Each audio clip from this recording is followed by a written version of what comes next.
5 seconds to go. Start.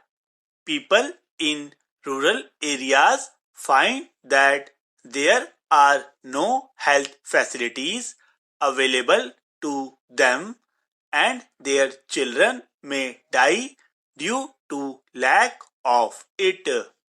In order to have security both in terms of child survival and old age support, they go for at least 3 or 4 children.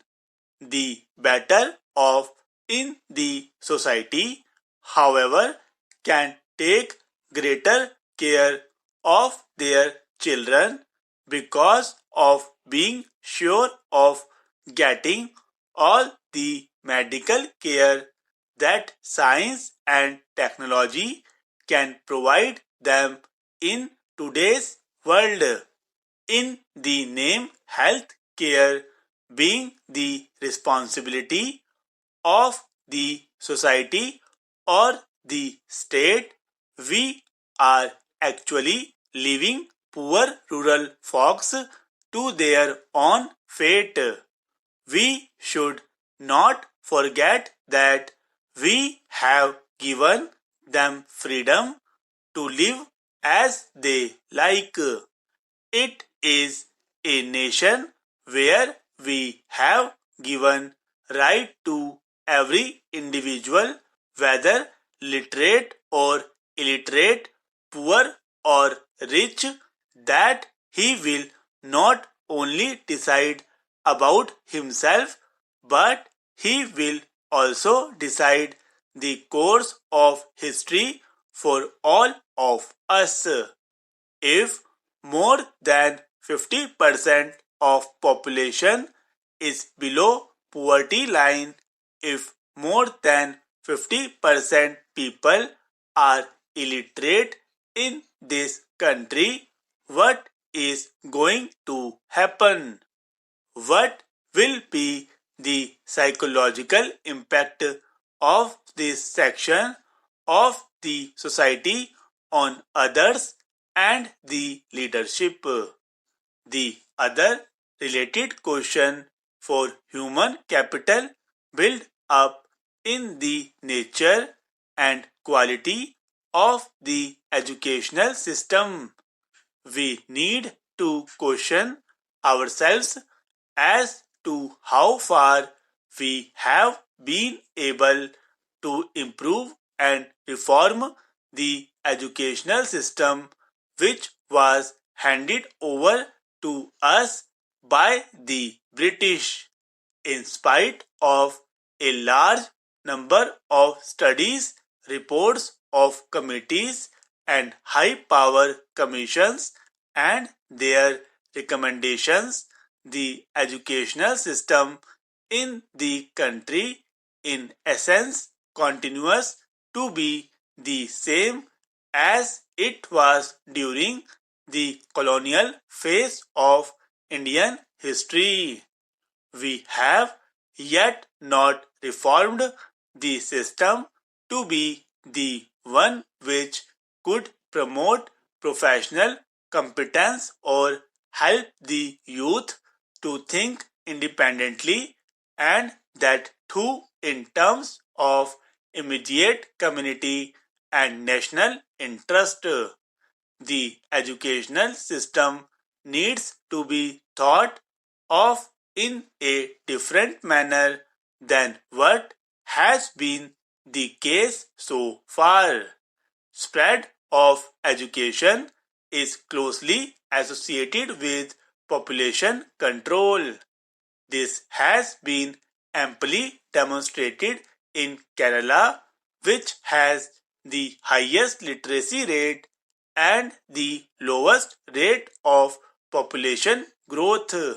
The opposite is true of states like Madhya Pradesh and Rajasthan, where literacy rate is not high. Education, particularly among the women, increases the effectiveness of population control programs.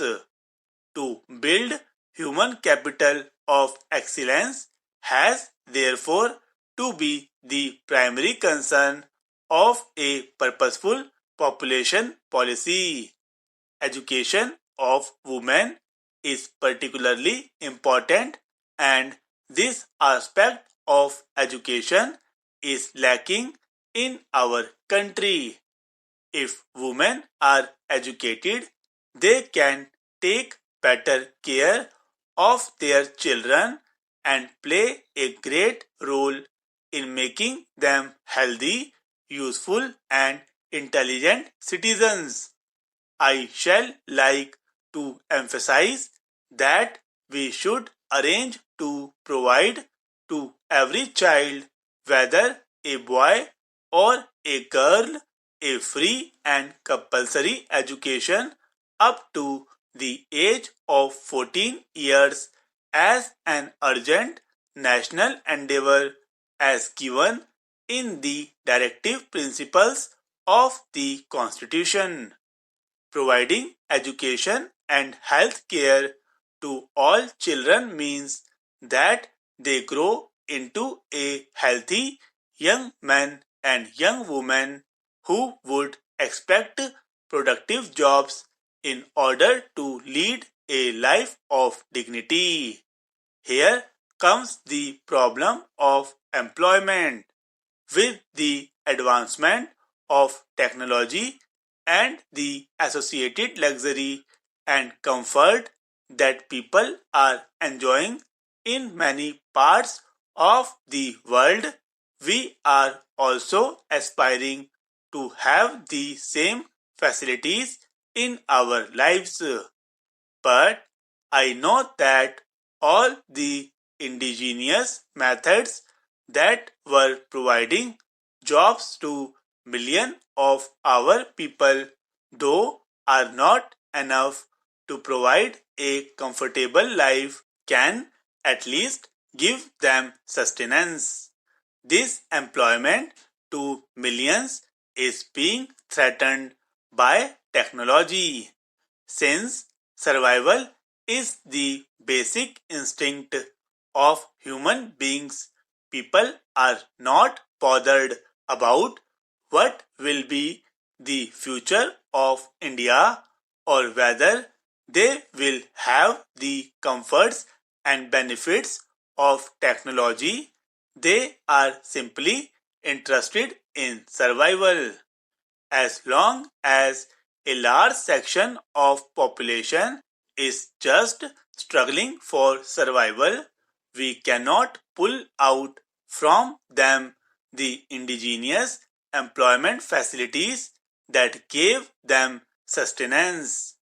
Unless we think afresh about education, employment, and health services in the changing climate, I don't think we shall be able to make a great impact on population front. Our population policy, therefore, must relate to the question of employment. How best to exploit the human capital remains a critical question. A balance between needs of technological advancement on the one hand